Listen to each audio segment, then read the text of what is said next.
ke arah apa ya, governance atau manajemen. Iya, betul betul, bukan teknis gitu. Nah, ini makanya nanti ini lebih ke arah kebijakan-kebijakan. Jadi outputnya nanti kebijakan. Nah, kebijakan di level nasional itu sudah ada berapa ya? Ada regulasi terkait Perpres ya. Perpres 95 tahun 2018 tentang SBBE, ya, Perpres 39 tahun 2019 tentang Satu Data Indonesia, ya kan? Nah, ini kami di Kominfo menyusun sistem komunikasi nasional, ya, sebagai acuan menata kelola bagaimana itu mempublikasi, mendelivery layanan itu kepada publik, gitu. Jadi lengkap ya. Ini mulai nyambung ini. Kan kita bicara dua hal di sini ya. Pertama tata kelola TI-nya, yang kedua adalah bagaimana publikasi itu publikasi informasi kepada publik tentunya. Ya namanya publikasi ya. Bagaimana mendelivery itu kepada publik. Nah, itu mesti diatur. Jadi ini sudah lengkap, jadi kita sudah punya bahan yang akan kita bahannya adalah data, ya kan? Satu Data Indonesia tadi, ya, Perpres nomor 39. Kemudian data itu menggunakan teknologi informasi yang diatur dalam SCBE. Kemudian bagaimana cara mengkomunikasikan kepada publik dengan nanti SKPN. Nah, SKPN ini sedang kami susun ya tahun ini, yang mudah-mudahan tahun depan udah bisa keluar ya, terkait dengan nah ini teman-teman masih tahu ya bahwa SPBE dan SDI dan SKPN ini bicara internal pemerintah ya.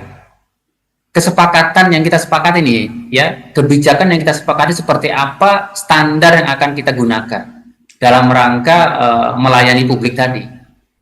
Jadi ada yang salah paham terkait dengan Satu Data Indonesia adalah Satu Data Indonesia dengan portal data untuk bertukar data dengan masyarakat. Nah, ini enggak pas begitu ya. Jadi bicara Perpres itu atau Satu Data Indonesia ini, Perpres nomor 39 ini bicara tentang bagaimana bertukar data di internal pemerintah. Iya, di situ sudah tidak ada lagi atau tidak perlu lagi melakukan MOU, melakukan perjanjian kerjasama atau apa. Itu yang dihindari, karena itu mengganggu atau terlalu lama.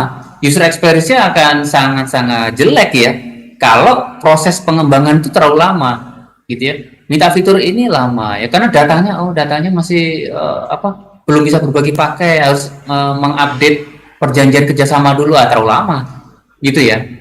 Makanya Satu Data Indonesia sangat penting ya, di mana di situ Permenkominfo terkait dengan pertukaran data ya melalui jaringan internal ya, itu bisa dilakukan dengan portal data untuk pertukaran data begitu di internal pemerintah, bukan dengan publik ya.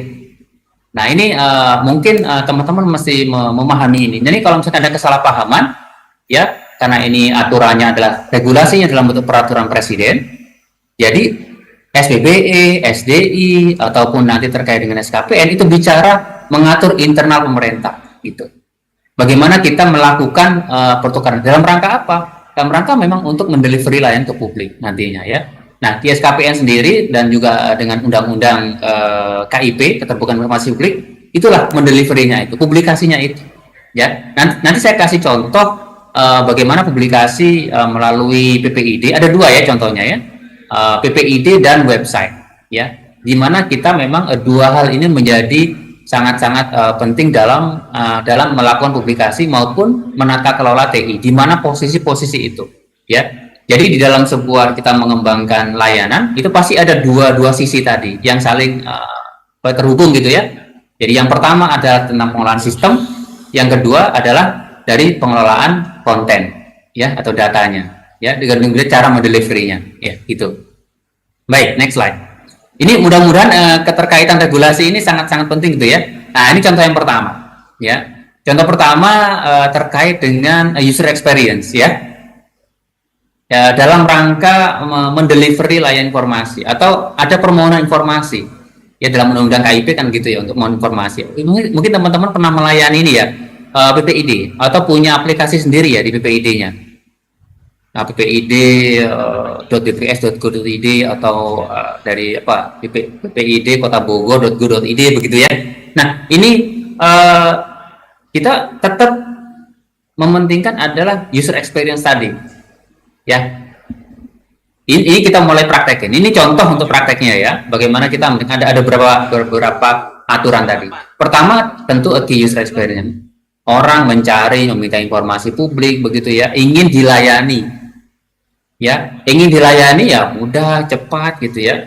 Nggak bertele-tele gitu ya, dan bisa sederhana lah gitu ya.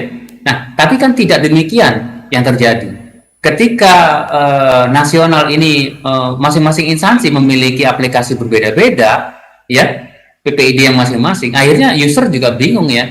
Kalau minta ke instansi A daftar lagi ya, saya sebagai user, nanti B minta lagi, C minta lagi gitu, sehingga kalau misalkan minta ke 10 instansi minta informasi, maka harus mendaftar 10 kali begitu. Nah, ini yang jadi permasalahan. Jadi tidak mudah dan tidak cepat tentunya ya, karena berkali-kali mengulang hal-hal yang sama. Seperti itu. Sehingga kita mempublikasikan informasi atau masyarakat, dari sisi masyarakat ya, memohon informasi jadi ribet begitu ya. Nah, ini yang jadi challenge, jadi tantangan bagaimana KL ini bisa dengan cepat juga dan juga efisien menjawab pertanyaan itu atau memberikan informasi yang dimohon oleh publik. Ya, supaya apa? Publik jadi puas begitu ya, user experience bagus. Nah, ini tentunya banyak cara ya. Ya, pastinya ya kita ingin melakukan PPID ini bagaimana yang tadi ya bisa terintegrasi gitu layanannya. Jadi tidak banyak harus ngulang lagi begitu ya, terutama sebagai usernya ya. Tadi bilang ada pakai SSO begitu. Nah, itu kalau bisa pakai SSO luar biasa ya. Nah, ini juga bagaimana melayani dengan melalui satu pintu data martnya, memudahkan publik mencari informasi publik efisien dan mudah begitu, ya. Itu dari sisi visi yang lain yang terharmonisasi, yang terintegrasi begitu ya.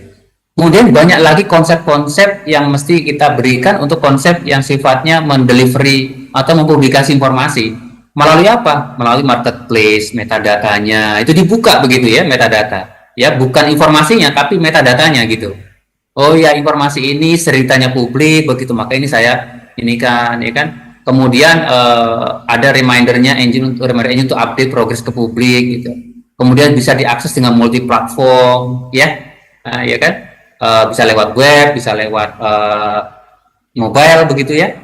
Dan ini juga konsep-konsep seperti ini kita juga perbaiki dari sisi mendelivery publikasi itu dengan merevisi undang-undang KIP juga. Ya, karena ternyata masih promo informasi itu juga perlu diatur gitu ya, governance-nya tidak hanya di sisi TI-nya tapi juga dari sisi permohonan informasinya begitu ya. Ini konsep yang berupa marketplace. Jadi kalau kita teman-teman sering beli ini ya, beli barang online ya, nah itu model yang sama kita gunakan untuk memohon informasi ya. Kalau mohon informasi kepada publik ya gratis ya gitu ya, kecuali kalau mohon informasinya tolong buatkan skripsi S1 gitu ya, 100 halaman memohon informasi, tapi seperti itu. Nanti itu dimintakan kepada AI aja ya. Artificial Intelligence gitu. Ya. Sekarang kan udah bisa ya AI untuk bikin buku atau apa seperti itu ya. Bikin skripsi, bikin tesis gitu. Nah, ketika memohon informasi ya kita ingin melayani dengan sebaik mungkin dengan beberapa tadi ya. Ini semua menjadi contoh ya. Kebijakan aplikasinya sendiri itu kita jadikan satu, terintegrasi menjadi aplikasi umum ya. Next slide ya. Aplikasi umum, kenapa? Karena aplikasi umum artinya semua instansi ya tidak harus berlomba-lomba bikin aplikasi sendiri, terutama pemerintah daerah ya yang anggarannya terbatas banget gitu.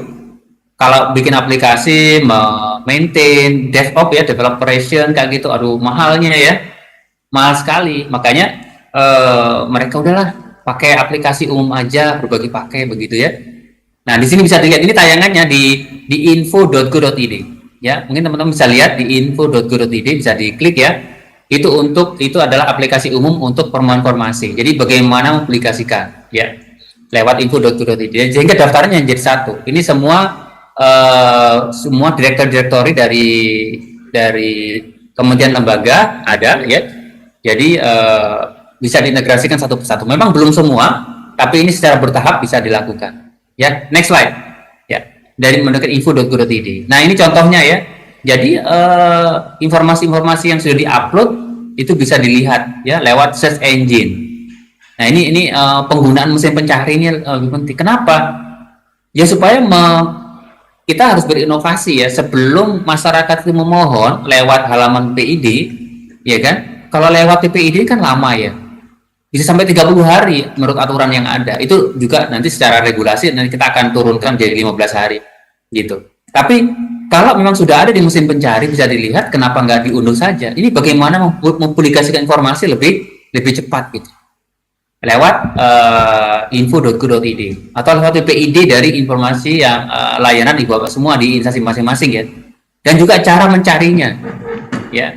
Cara mencari dan cara mengklasifikasi dari informasi yang ada. Ini suatu yang fitur pencarian yang mungkin jadi apa ya? Inovasi begitu mendelivery layanan. Saya yakin kalau masyarakat itu diberikan search engine untuk yang bisa mencari informasi pemerintah ya lewat search engine ini, terus dia dapat, dia tidak perlu memohon.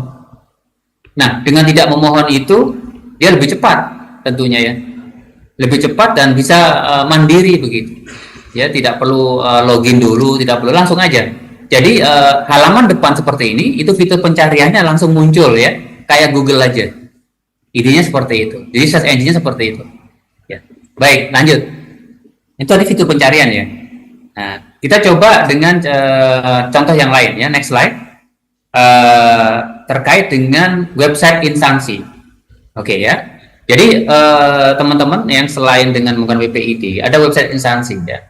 Jadi di mana peran atau komputer di website instansi, ini aturannya akan segera keluar ya. Itu pengelola itu ditentukan oleh pimpinan instansi. Siapa? Jadi yang bertanggung jawab terhadap website. Mungkin teman-teman ini yang di perangkat komputer mengelola sistem ya, sebagai pengelola sistem dari website dalam rangka mempublikasi informasi ya.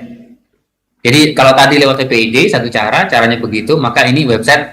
Nah, kami juga lagi mempertimbangkan apakah iya juga nanti yang website ini bisa diintegrasikan atau bagaimana. Itu juga jadi apa ya? Jadi pertimbangan-pertimbangan gitu. Jadi di dalam pengelolaan website ini salah satu contoh aja ya sistem yang ada gitu. Di pengelola sistem perangkat komputer berperan ya dalam penyediaan sistem apa. Biasanya saya pakai CMS ya, Content Management System begitu ya. Karena kan ada website utama, ada subdomainnya begitu ya. Subdomain juga bisa itu dari masing-masing unit kerja atau juga karena layanannya seperti itu ya. Dan ini menjadi tugas dari perangkat komputer ya untuk bisa mengoperasikan ya sistem dari website ini untuk selalu on gitu. Tadi ada yang info.go.id ini lagi nggak bisa diakses ya. Nanti saya cek lagi ya. Soalnya bisa jadi ada beberapa ini ya permasalahan nih. Nah, jadi teman-teman perlu mempunyai peran di situ. Bagaimana sistem itu berjalan ya, bisa diakses anywhere anytime gitu. Dan ingat bahwa pertanggungjawabannya adalah ke sekretaris instansi ya, sebagai penanggung jawab dong, penanggung jawab website instansi ya. Di sistem pengelola sistem ada pengelola konten. Nah, pengelola sistem itu dipegang oleh teman-teman atau yang dikelola oleh perangkat komputer, dan pengelola konten ya mungkin sebagian dari teman-teman perangkat komputer juga ada terkait dengan pengelolaan konten. Dan juga dari teman-teman yang punya jabatan fungsional pengelola informasi ya, pengelola informasi atau pengelola komunikasi juga di perangkat humas juga ada ya, untuk melayani informasi. Jadi saat ini dua-duanya ya, ini saya punya pengalaman yang unik ya teman-teman semua ya. Pengelolaan sistem perangkat komputer saya 5 tahun di BPS ya. Jadi apa ya, ngajar juga di perangkat komputer waktu itu. Sering ke Pusiklat ya, Pusiklat BPS di Lenteng Agung. Kemudian juga sekarang di Direktorat Jenderal IKP ini saya sebagai pembina untuk perangkat humas, pengelolaan konten begitu. Iya. Jadi lengkap begitu ya. Ada sebagai pembina pengelola sistem dan pengelola konten. Pengelola sistem 5 tahun, pengelolaan konten ini baru jalan 3 tahun. Dari perangkat humas, pembina perangkat humas. Ya lengkap. Ada satu lagi sebenarnya, ada yang pengelolaan security ya. Ada yang tahu nggak untuk security jabatan fungsionalnya? Namanya Manggala Informatika ya. Manggalan Informatika. Itu sekarang dipegang oleh BSSN. Dulu di Kominfo juga, saya yang menyusun GF-nya, ya jabatan fungsi untuk Manggalan Informatika. Jadi lengkap ya, ya punya pengalaman di sisi sistem, ya peralatan komputer, sekarang peralatan humas, ya kan. Kemudian juga sebagai pengelolaan untuk GF Manggalan Informatika ya. Makanya kalau dilihat di ini kan sertifikasi juga ada sertifikasi terkait dengan ISMS ya, Information Security Management System. Ya saya punya sertifikasinya. Nanti boleh nanya ya, silakan aja. Jadi lengkap ya di dalam kita mengelola itu tadi ada domain-domain yang ada itu harus lengkap ya. Dan itu memang perlu orang-orangnya. Jadi teman-teman sebagai penata komputer mesti jelas sekali perannya di mana, gitu ya. Lanjut, next slide. Ya sebagai pengelola sistem tentu. Ya di dalam layanan publik tentu ada sistem, ada konten. Ya kalau di konten ini contohnya ya pengelola konten ada mulai editor, kontributor dan lain-lain. Ya kalau misalkan teman-teman biasanya sekarang kontributornya udah pakai AI ya. bisa misalnya kontributor kalau news ya berarti kalau teman-teman ya liputan begitu istilahnya gitu ya kalau di Penata Humas ya. Untuk bisa dapat konten begitu ya, atau konten kreatornya bisa juga ya bikin dengan video atau audio ataupun dengan teks begitu. Dan itu nanti ada model-model pendistribusiannya.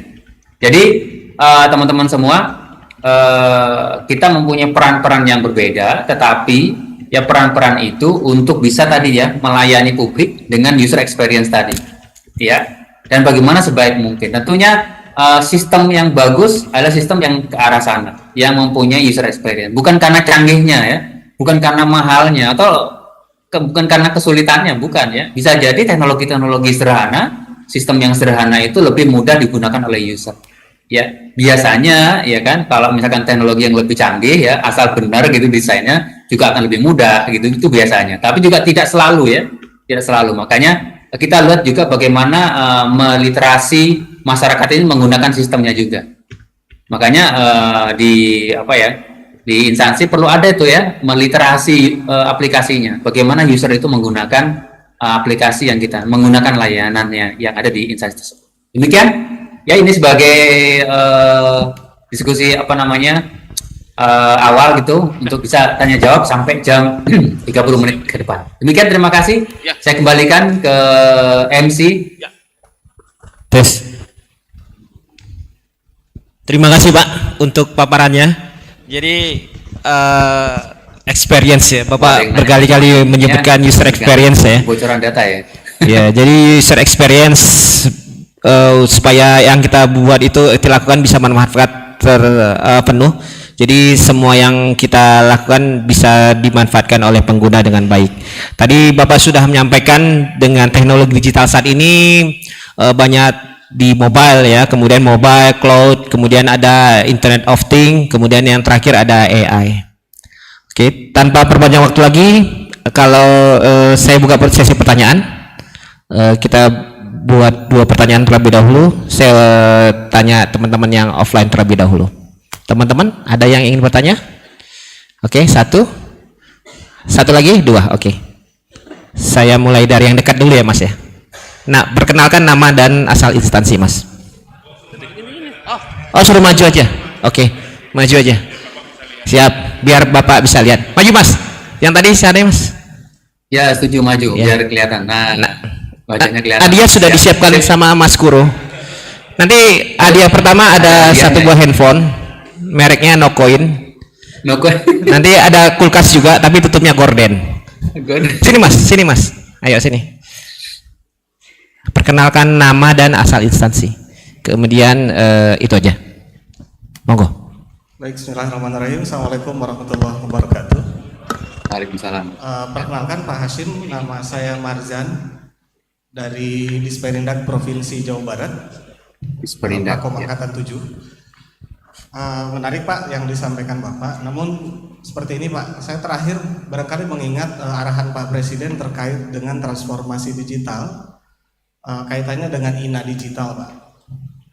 Nah ini seperti apa barangkali arah ke depan, karena kalau kita boleh misalkan kita istilahnya fair-fairan gitu Pak ya, di daerah ini sebetulnya berbicara super apps, beberapa daerah saya yakin sudah membangun super apps masing-masing.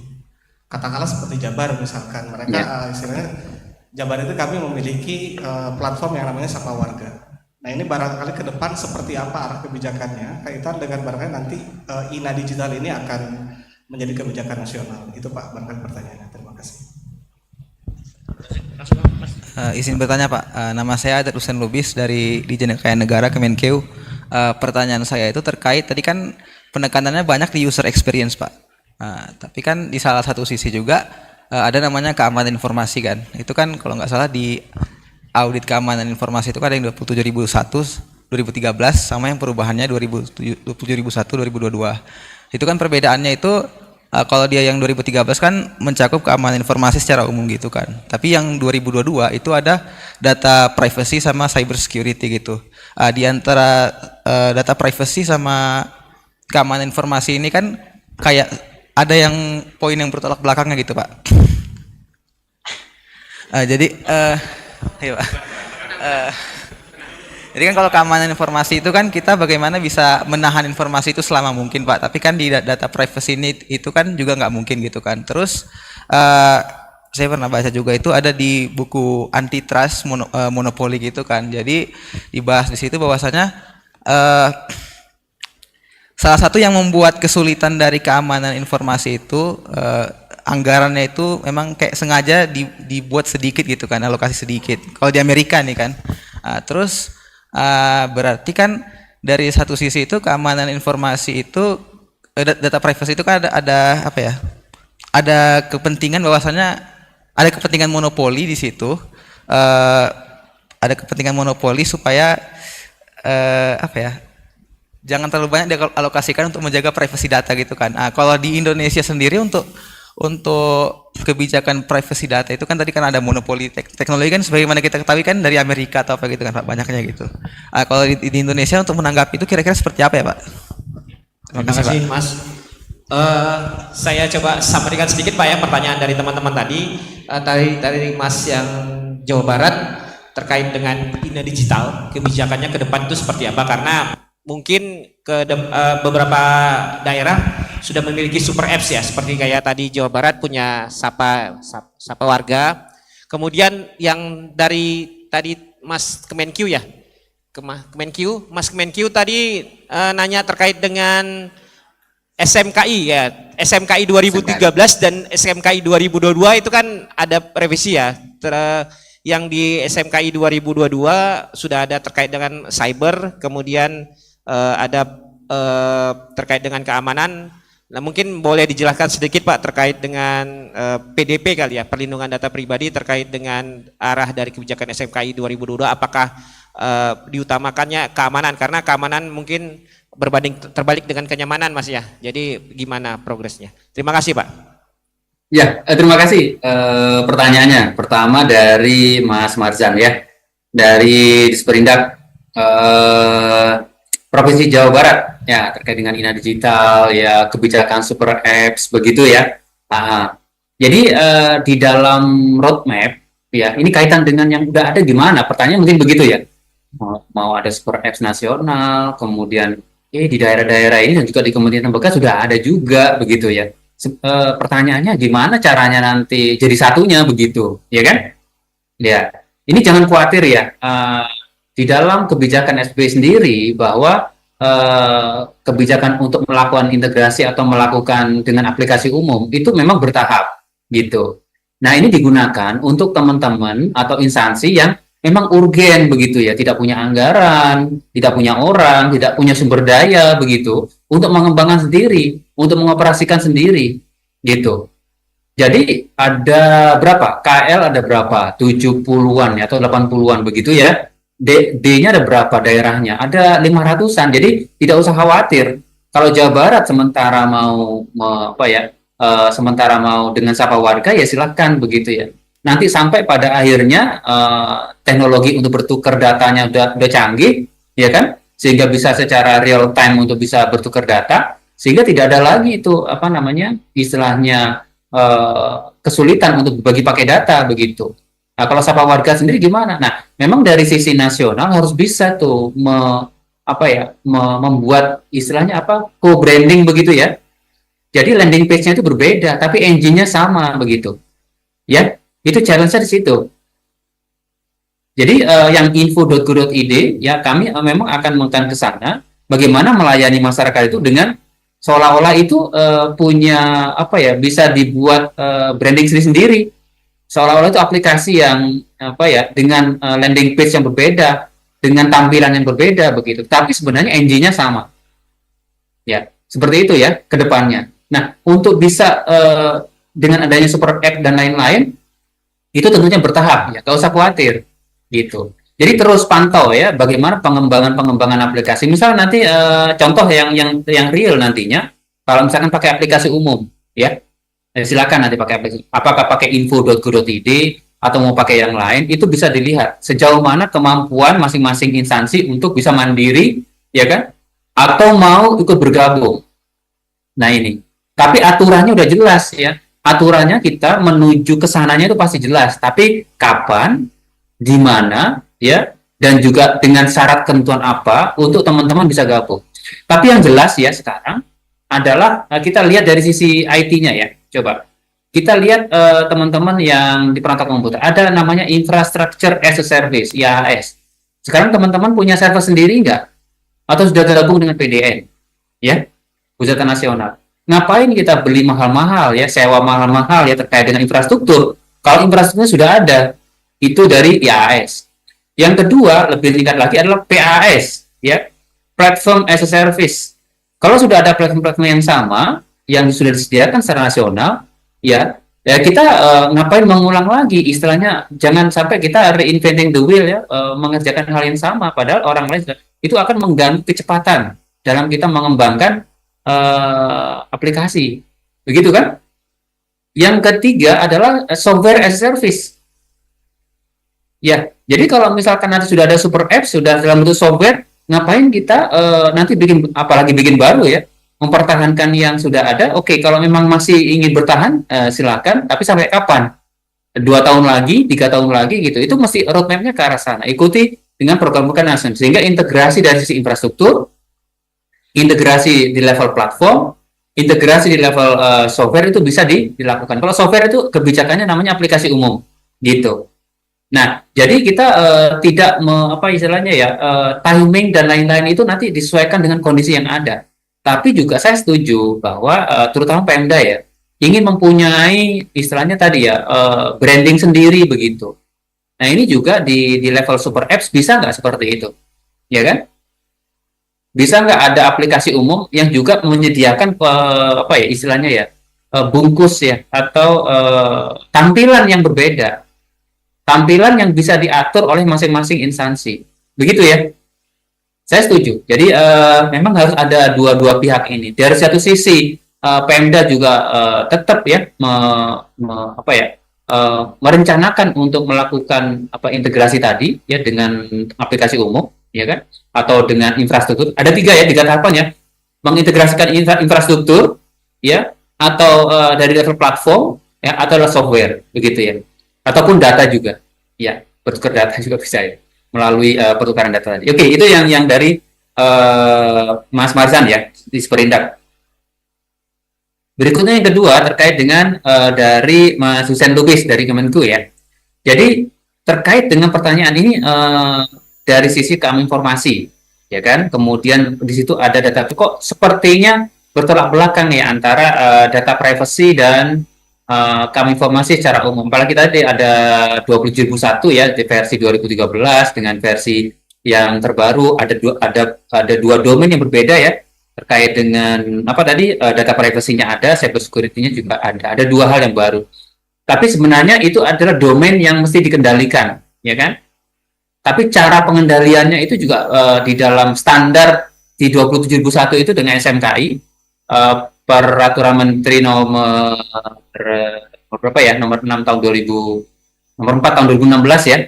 Itu yang menyusun juga dari tim saya waktu itu di Direktorat Keamanan Informasi untuk mewajibkan standar keamanan informasi berbasis ISO 27001 atau SNI 27001 ya. Nah, ini mesti dikenal ya, mesti apa namanya dipraktekkan begitu. Ada beberapa proses atau domain pengendalian atau ruang lingkup itu nanti bisa disepakati. Ya karena memang tidak harus seluruhnya dalam satu waktu, enggak, tapi bertahap untuk bisa melayani itu. Nah, pertanyaannya ini ada bertolak belakang ya antara 2021 ini, data privacy atau misalkan tadi tentang anggaran ya. Bagaimana praktek untuk menggunakan anggaran untuk melakukan dominasi terhadap kami informasi begitu. Sebenarnya itu pertanyaan yang pas begitu. Jadi lawan dari keamanan itu sebenarnya cost. Kalau tadi mungkin ini hal yang baru ya. Jadi keamanan dengan kenyamanan itu selalu sejalan ya, tidak berlawanan. Coba saya tanya nih kepada teman-teman semua perantara komputer, mau nggak menggunakan sistem yang tidak aman? Pasti tidak ada yang mau. Misalkan saya transfer bank ya, transfer uang bank gitu ya lewat aplikasi, transfernya 1 juta, ya kan, ke A, ya kan, ternyata tidak aman ya, jadi dari 1 juta menjadi 10 juta, kemudian tidak ke A tapi ke B gitu. Ada yang mau nggak? Nggak ada ya. Jadi keamanan itu sejalan dengan kenyamanan. Yaitu merupakan user experience yang bagus. Tapi memang keamanan itu berbanding terbalik dengan cost, dengan anggaran. Tadi itu benar. Jadi cara untuk menurunkan keamanan ya cost-nya diturunin. Itu ya, itu untuk bisa supaya tidak aman ya cost-nya turunin. Tentunya akan ya karena uangnya nggak ada ya, untuk pengamanan ya apalagi. Istilahnya itu kalau misalkan kita punya pintu gitu ya, atau punya sepeda gitu ya, kalau udah sepeda kan pakai gembok ya, gemboknya yang murahan begitu ya, gampang dijebol orang. Harusnya gemboknya yang bagus ya, yang mahal begitu ya. Nah ini yang apa namanya, tentunya akan berbanding terbalik dengan apa ya, dengan cost ya, costnya akan naik gitu ya. Ya itu supaya ya costnya naik, tentunya yang tidak senang juga dari sisi penganggarannya di bagian keuangan. Seperti itu. Terkait dengan cyber security, maksudnya cyber security itu betul ya. Jadi keamanan informasi itu karena informasi sekarang itu ditayangkan lewat internet di cyber, makanya ada cyber security begitu ya di 2021. Tetapi tidak harus ya teman-teman ya. Jadi keamanan informasi itu tidak harus berupa digital, tidak harus terkait dengan connect ke internet. Ada nggak teman-teman yang punya data yang tidak connect ke internet? Ada, ya kan? Misalkan di BPS ada sistem-sistem yang untuk menyimpan data-data hasil sensus begitu ya, yang tahun-tahun yang sebelumnya itu tidak connect ke internet secara langsung gitu. Jadi tidak harus di situ diterapkan cyber security. Atau misalkan punya informasi di gudang begitu dalam bentuk kertas, ya tidak perlu cyber security karena itu fisik ya. Itu jadi ruang lingkup itu ditentukan. Nanti teman-teman perlu kalau saya udah punya sertifikasi ISO 27001 untuk level 3, ada 4 level ya. 4 level. Ada yang baru istilahnya baru lulus, kemudian berpengalaman kayak gitu. Nah, itu nanti perlu teman-teman mencapai atau mendapatkan sertifikasinya 27001. Dan ada Permen Kominfo-nya terkait dengan pengelolaan keamanan informasi di masing-masing instansi dengan standar 27001 tadi, dan mengikuti yang terbaru ya. Jadi ada data privacy juga diamankan ya, dan itu tidak memahami data privacy atau misalnya data pribadi teman-teman ya. Itu dari sisi di keamanan itu ada 3. Jadi yang disebut aman ya. Aman karena memang dia datanya tidak berubah ya, istilahnya itu CIA ya, jadi confidentiality itu termasuk data pribadi tadi, confidential artinya tidak bocor begitu. Kemudian I-nya itu adalah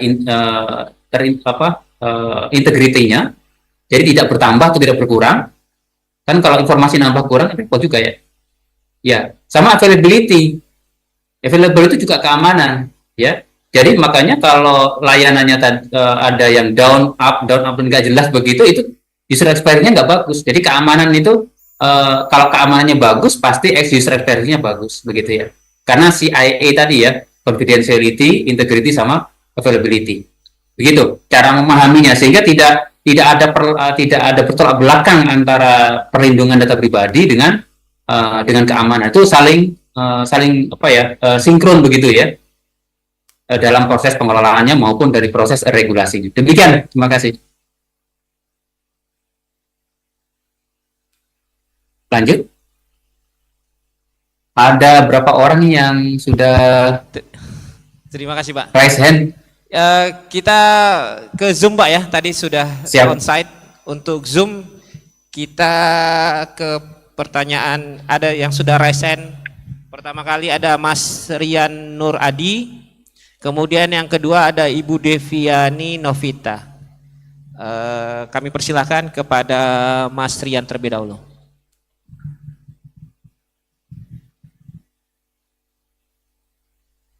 Bisa unmute? Suaranya Mas Rian, suaranya. Baik, terima kasih atas kesempatannya. Bisa jelas suara saya? Ya, Mohon izin. bagus. Silakan. Suaranya jelas Mas. Langsung saja, Mas Ah, Rian. Oke, baik, terima kasih. Ini ada beberapa hal yang mau saya tanyakan. Yang pertama dari segi proses pembangunan softwarenya atau bisa dikatakan SDLC. Di sini mungkin saya minta tanggapannya dari Bapak Hasyim Gautama mengenai proses SDLC ini. Kayaknya kalau saya lihat proses SDLC ini sepertinya kayak terlupakan mungkin ya. Nah, di sini kan juga sempat kita dapat berita waktu itu terjadi kebocoran pusat satu data nasional atau pusat satu data sementara kalau tidak salah. Nah, itu saya minta tanggapannya dari Pak Hasyim Gautama, apakah ada proses yang terlewat sehingga terjadinya kebocoran data terkait pusat data nasional. Lalu di sini yang kedua juga ada yang mau saya tanyakan juga, ada nggak sih Pak yang mengatur untuk mengenai proses pembuatan software ataupun SDLC? Mungkin untuk sementara itu dulu yang saya pertanyakan. Terima kasih.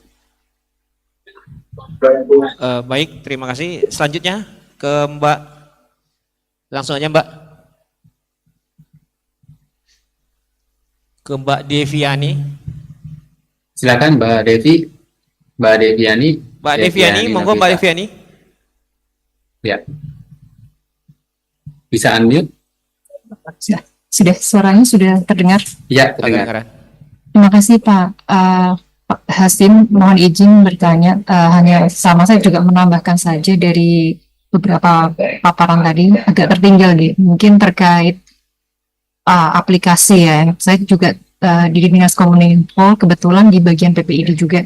Nah, saat ini kami juga memang ada aplikasi yang hanya untuk menanggapi permohonan informasi di Jawa Tengah saja. Tapi yang kami tanyakan itu apakah karena beberapa waktu yang lalu ya sempat ada semacam woro-woro ya kalau bahasanya untuk membuat aplikasi yang terpusat data. Nah, itu kan sudah ada contohnya. Nah, itu saya menanyakan apakah nanti aplikasi itu akan efektif ya, mengingat karena aplikasinya kalau yang di Jawa Tengah saja kita sudah membawai 42 SKPD ya, sebelum yang di kabupaten kota. Nah, apalagi nanti akan terintegrasi di pusat atau kementerian. Nah, sama juga tadi menanggapi Pak Rian, karena kan ada beberapa macam kasus dan contoh yang sudah terjadi kebocoran di pusat data nasional seperti aplikasi Sri Kandi dan sebagainya tidak berjalan dengan baik. Sama ini aplikasi di kepegawaian kami juga sedang take down lah istilahnya, belum di maintenance kembali. Nah, itu apakah seberapa efektivitasnya Pak? Memang untuk sementara ini aplikasi kami alhamdulillah maintenance juga karena di bidang kami ada bidang persediaan keamanan informasi. Nah, itu mohon tanggapannya seperti apa Pak? Apakah akan tetap dilakukan seperti itu? Ini mohon maaf sebelumnya karena saya mengingat di tempat kami juga akan ada satu data Jawa Tengah ya. Itu kenapa sih ego kementerian dan pusat itu selalu ada aplikasi ini belum jalan, sudah harus ada aplikasi sebagainya. Nah, kita konsen aja Pak di tempat kami di bidang statistik ada PPID-nya, mungkin hanya itu saja. Dan mungkin untuk aplikasi yang nantinya akan terintegrasi dengan SKPD di instansi pemerintah Provinsi Jawa Tengah saja konsentrasi kami. Ya, gitu saja Pak. Terima kasih Pak Hasim. Ya, makasih. Oke, makasih. Tadi pertanyaannya terkait dengan Mas Rian Dur Alil tadi SDLC ya, Cyclus Development Life Cycle. Kemudian terkait dengan kebocoran data yang ada di Pusat Data Nasional. Kemudian Ya. ke Mbak Deviani tadi terkait dengan sentralisasi aplikasi ya. Karena di Jawa Tengah sendiri juga sudah Mungkin banyak dua dulu ya. bahwasanya ini gimana Nanti dua yang sentralisasi berikutnya ya. aplikasinya. Ada Mas ya, Terik saya sama ngerti takutnya si Eka satu ya. bocor Menunggu ada ya. hilang semuanya juga ikut semuanya hilang. Seperti itu Mbak Ya. Deviani ya. Mohon Pak Pasif. Ya, ya, terima kasih Mas Rian dari Kejaksaan RI ya. Jadi proses pembangunan SDLC ya. Apakah ini ada kaitan terkait dengan kebocoran data? Apakah SDLC-nya seperti apa? Seperti itu. Jadi begini Mas Rian, mungkin teman-teman semua udah tahu ya. Jadi di dalam proses SDLC sendiri ada namanya proses perancangan, ya, desain. Atau mungkin sebelum desain, untuk desain kita perlu tahu user requirements atau system requirements, begitu ya. Nah, itu namanya proses perencanaan, ya kan. Kemudian berikutnya adalah proses desain, nah, proses development, Pak. Tadi proses desain, ini proses development. Nah, setelah proses development adalah proses operation, ya. Istilahnya kalau sekarang DevOps begitu dicampur-campur ya dengan teman-teman. Dan Pusat Data Nasional itu ada di proses yang kemarin adalah proses operation tuh, Mas Rian. Ya, jadi kita harus memahami di dalam proses operation ini ada kaitan nggak tadi kebocoran data dengan proses development-nya, gitu ya. Bisa jadi ada, bisa jadi tidak ya. Tapi dari sisi kemarin kalau kita lihat itu sebagian besar ditentukan adalah operationnya, gitu. Kenapa data itu yang disimpan di PDN tidak ada backup-nya seperti itu? Coba dilihat di standar SNI 201 ya, standar keamanan informasi, bahwa mau nggak mau harus ada backup-nya, kan gitu.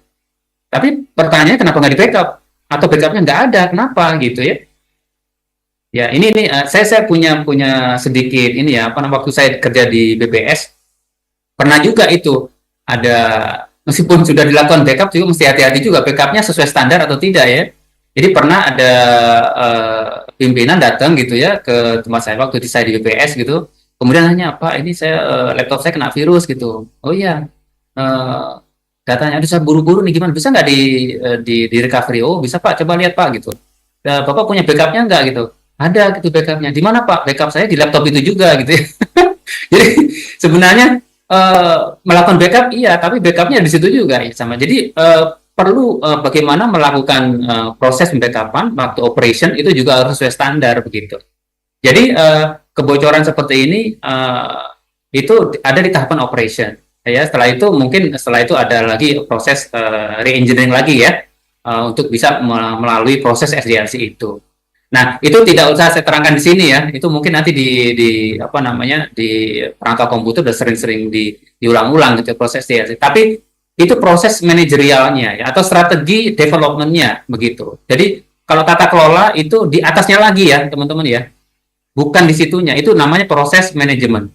Makanya kalau teman-teman bisa lihat judul bukunya juga berbeda. Jadi yang tata kelola TI itu bicaranya tadi yang saya jelaskan ya. Tapi kalau yang SDLC itu namanya proses manajerial ya, sistem informasi manajemen begitu ya. Bagaimana proses SDLC-nya seperti itu. Jadi beda level begitu ya. Level paling atas itu adalah tata kelola, governance, ya terkait regulasi dan lain-lain yang kita bicarakan. Kalau proses manajerial itu SDLC seperti itu. Ya, lebih ke arah keseharian kita dalam pelaksanaan tugas. Nah, berikutnya ada nggak sih aturan proses pembuatan software nah ini tadi ya belum ada aturan-aturannya ini ya.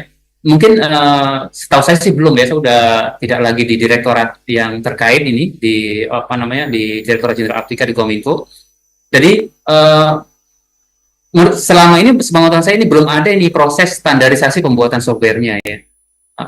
Jadi apakah nanti proses seperti ini, apakah dalam tahapan-tahapan yang ada seperti itu ataupun harus pakai platform tertentu begitu, itu saya belum terkait dengan SDLC ini. Nanti bisa ditanyakan ya, nanti saya tanyakan ke teman saya yang kerja di tata kelola aplikasi informatika namanya. Ya, kalau saya di tata kelola informasi dan komunikasi berbeda ya. Tapi kita sering antara dua direktorat ini sering ngobrol begitu. Ya. Berikutnya, ya tadi jawabannya belum ada ya, Mas Rian ya. Nanti diusulkan aja kalau ketemu dengan direktorat terkait.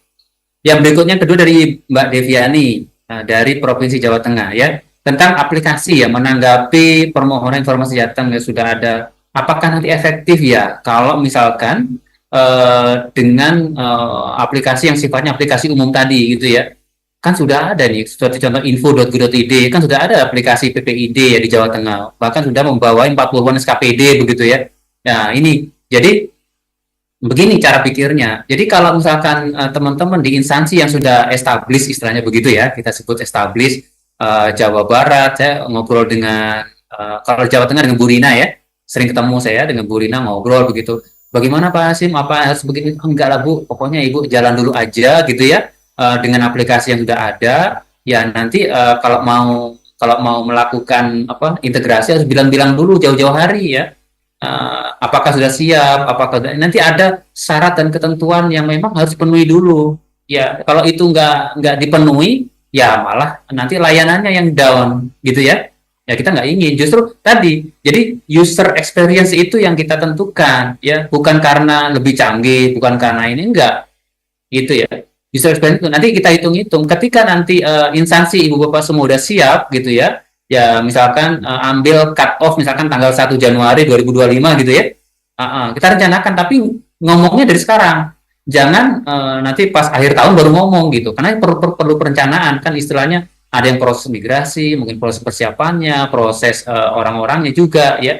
Jadi itu memang proses-proses yang harus kita lalui. Jadi syarat dan ketentuan berlaku begitu ya. Tidak serta-merta langsung ini. Jadi proses seberapa efektif nanti itu akan terjadi, itu kita menuju proses efisiensi tadi, ya kan?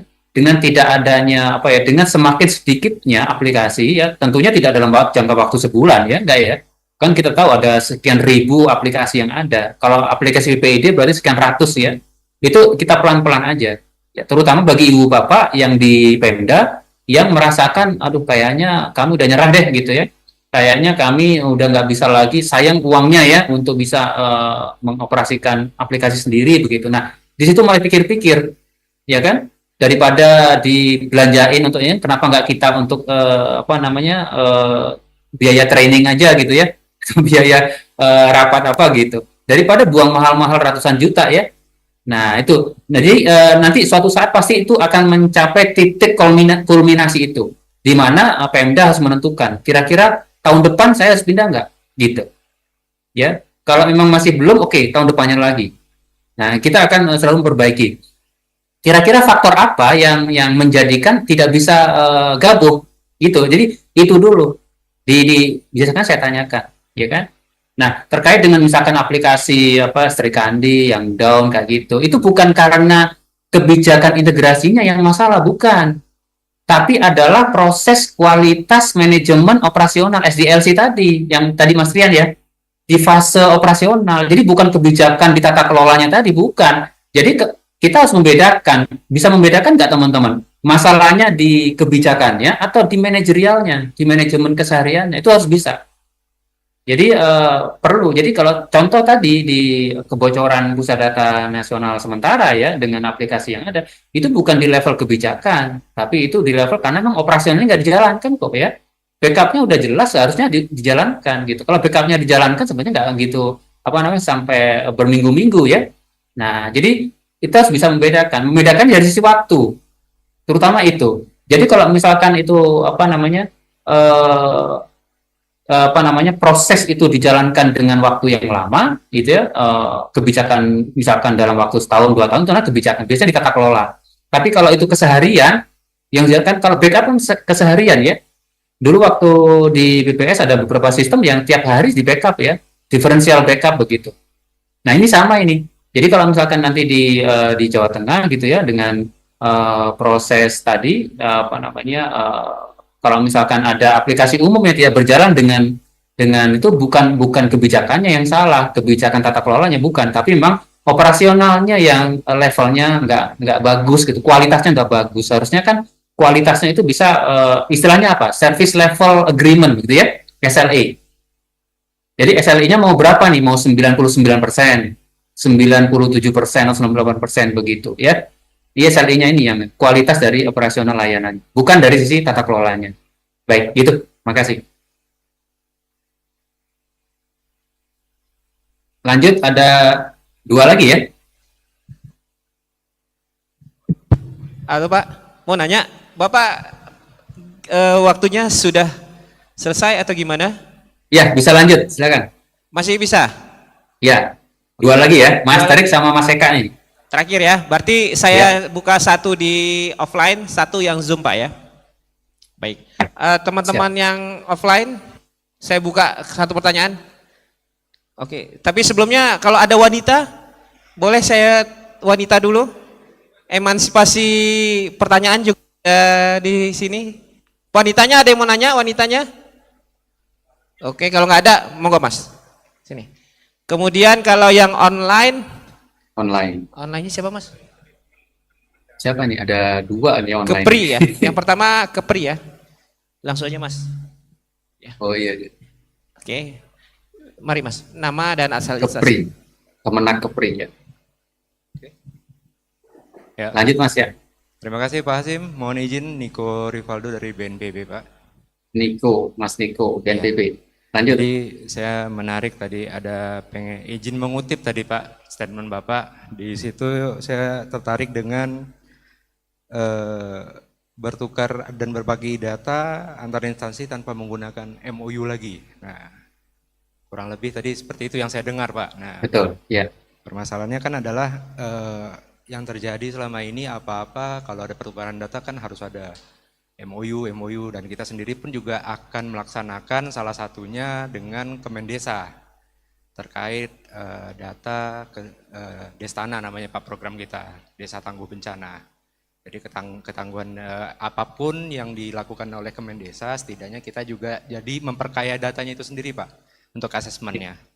Nah, ketika rapat itu saya juga mengikuti permintaan dari mereka juga salah satunya membuat MOU. Nah, direktur kami juga jujur mungkin sepertinya sependapat dengan Bapak. Karena sejatinya instansi pemerintah ini di bawah Presiden diberikan tugas dan dibentuk untuk membantu tugas-tugas Presiden dalam melayani masyarakat. Nah, sama-sama pelayan masyarakat kok harus berbelit dengan birokrasi itu. Sedangkan sistem pun dibangun untuk memangkas birokrasi. Nah, kurang lebih yang saya tanyakan tuh apa aja sih Pak biar ada pegangan untuk apa nih buat payung hukum kita nih buat pegangan gitu Pak dari statement Bapak tadi, apa sih yang bisa kita berikan sama-sama pemahaman di rapat berikutnya mungkin Pak, di kesempatan berikutnya gitu ya. Terima kasih Pak, begitu Pak. Ya, terima kasih Mas Niko. Terima kasih Mas. Monggo Mas Terik langsung.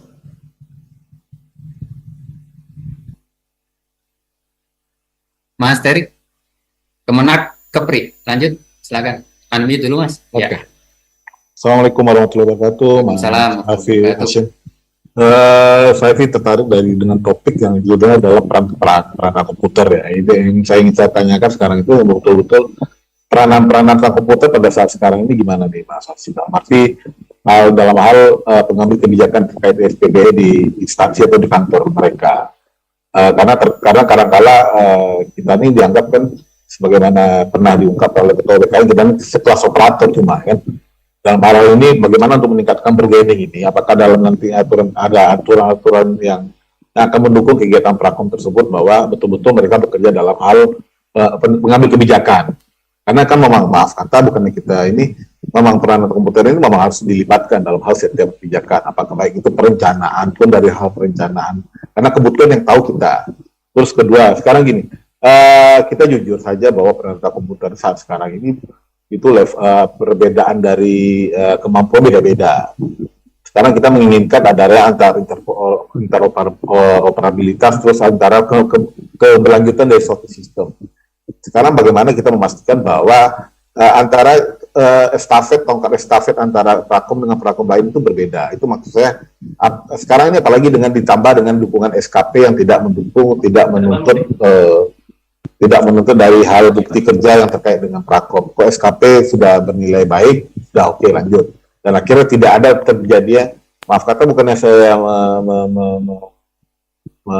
mendiskreditkan Prakom yang lain, artinya tidak terjadi diskualifikasi.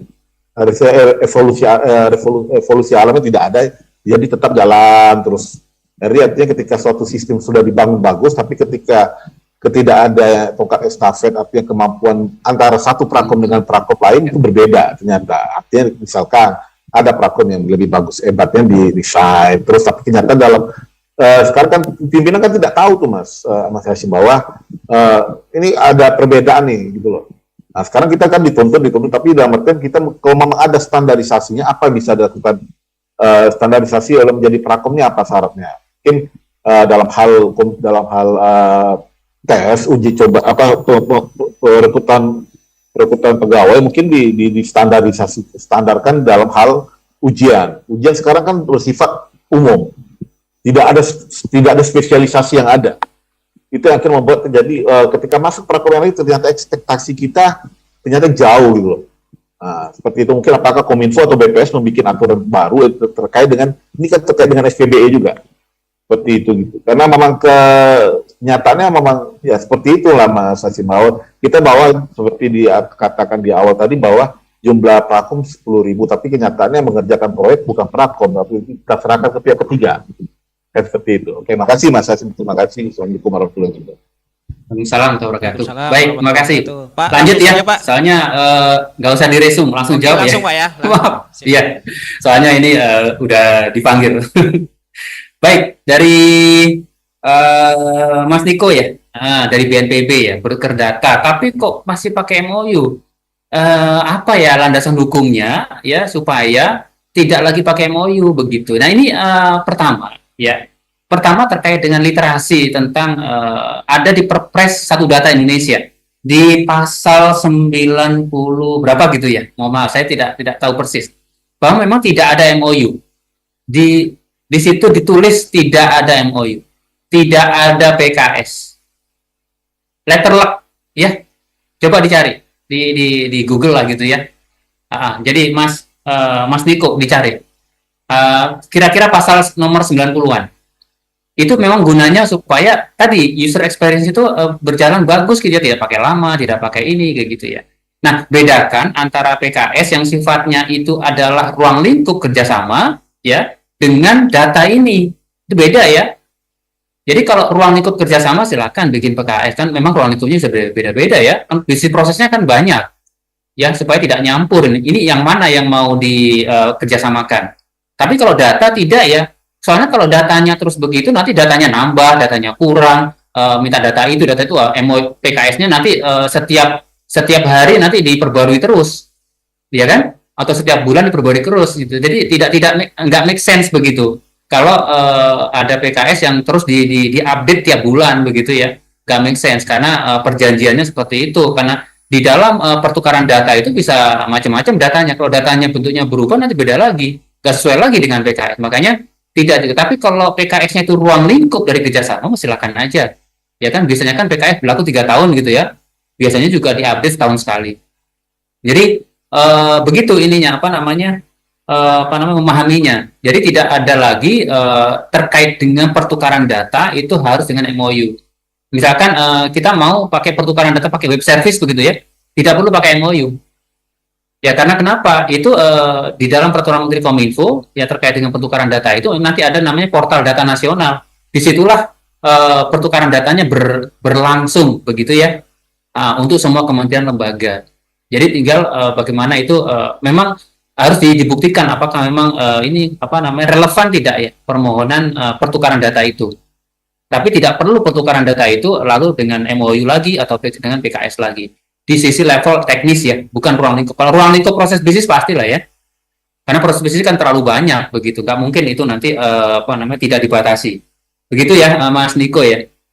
Coba dicari itu. Jadi kalau misalkan udah jelas sudah ada PKS ya dengan Kemendesa terkait dengan ruang lingkup, maka terkait dengan data ya pertukaran data tidak perlu menurut Perpres 1 Data Indonesia tidak perlu dibuatkan perjanjian kerjasama sendiri ya, tidak perlu terpisah begitu, di situ aja langsung ya terkait dengan ruang lingkup saja udah cukup. Berikutnya dari Mas Tarik dari Kepri ya, dari Kemenak. Ini perangkat komputer ini gimana ya, kok dianggapnya sekelas operator saja gitu ya, terus nggak bisa mengambil kebijakan. Nah, ini seperti apa di dalam proses perencanaan juga nggak diajak ngobrol begitu ya. Nah ini sebenarnya ada di sini ini pertanyaan-pertanyaan terkait dengan tata kelola ini ya, Mas Tarik ya. Jadi penata kelolaan seperti apa? Jadi perencanaan IT ya itu memang tidak apa ya, bisa lepas dari perencanaan terkait dengan apa namanya proses bisnisnya begitu. Karena proses bisnis bisa macam-macam kan ya. Jadi yang dimaksud oleh perencanaan itu perencanaan proses bisnis mungkin. Tapi perencanaan IT-nya itu harus jelas, ada roadmap-nya. Kapan melakukan standarisasi, kapan melakukan perekrutan SDM. Tentunya terkait dengan perekrutan SDM tadi ya. Jadi kebijakan-kebijakan itu harus sesuai dengan kebijakan yang dibuat di level instansi. Supaya kenapa? Supaya kebijakan itu biasanya dibuat oleh pimpinan sih ya, Mas Tarik ya, kepala dinas atau mungkin perangkat komputer utama begitu atau yang madya. Karena beda-beda memang. Kalau perangkat komputer yang pertama sama muda mungkin masih pada tahapan teknis ya. Untuk madya sama utama itu pada tataran kebijakan, termasuk kebijakan yang terkait dengan governance tadi ya, tata kelola. Jadi terkait dengan bagaimana merekrut orang baru itu juga harus sesuai ya, tidak apa istilahnya, tidak bukan dengan kwitansi kosong begitu, tapi bisa dipersyaratkan dong ya. Tapi saya belum tahu aturannya apa bisa seperti itu atau enggak ya. Tapi kalau misalkan kita mau menerima PNS baru, CPNS baru, itu kalau perlu dipersyaratkan, misalkan disepakati ya pakai Laravel gitu ya di Kepri. Ya coba ini kan ini harus ngerti Laravel dong. Harus punya portofolio pakai Laravel begitu. Kalau enggak ya saya paham lah, nanti ngajarin lagi ternyata tidak sesuai ekspektasi begitu ya, ngajarin lagi ternyata dia pakai CI lah, pakai ini permasalahan yang dialami oleh semua instansi menurut saya. Jadi karena kenapa? Karena di level nasionalnya pun itu tidak ada standar yang digunakan untuk apa ya, developmentnya ya, standar untuk development seperti apa. Nah, itu sebenarnya bisa diatur ya, tapi memang belum sampai ke sana dari aturan yang ada. Mungkin itu terkait dengan ya tidak standar sebenarnya. Aplikasi berkelanjutan itu ya termasuk bagaimana berpikir strategis di tata kelola IT-nya. Ya tidak hanya dari sisi aplikasi, tapi juga dari sisi teknologi yang ada, dari sisi infrastruktur dan lain-lain. Ya mungkin demikian. Mohon maaf waktu saya udah habis. Udah dipanggil untuk hadir dalam pelantikan Direktur Jenderal IKP pada siang ini. Demikian, terima kasih. Kita bisa foto Pak sebentar Pak? Siap. Bentar Pak ya. Mas, ya. Tolong Mas. Ayo Mas, ke depan. Ke depan. Kita foto bentar.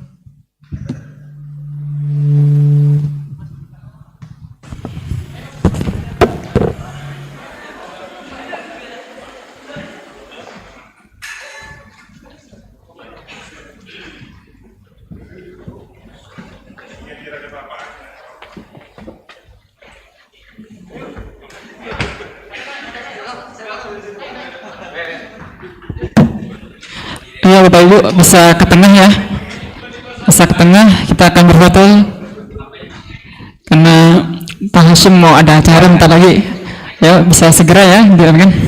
Ya selesai Mas ya. Nah. Ayo foto Mas ya. Agak depan nih silangin, maju ke depan nih.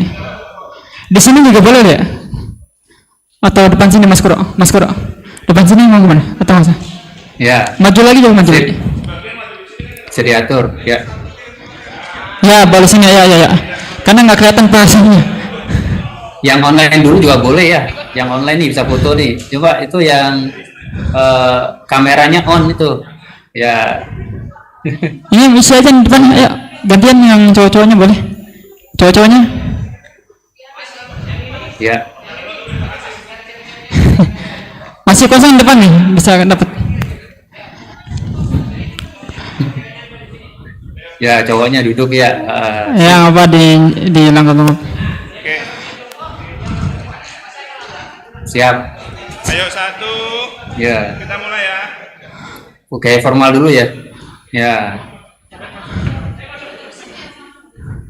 3, 2. Oke, kita hitung ya. Oke. 1, 2, 3. Senyum ya. Senyum.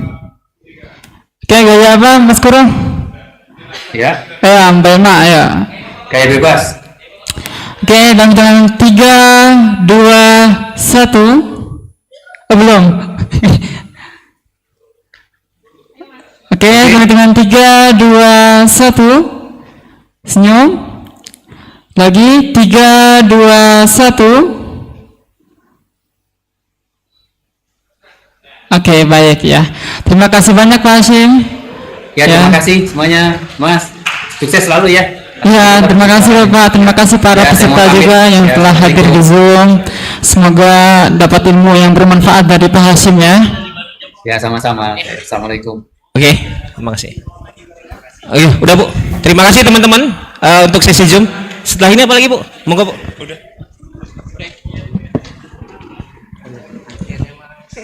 Sambil nunggu sesi dari panitia, mohon menginformasikan buat teman-teman yang masih join di online, jangan lupa mengisi daftar hadir di LMS ya.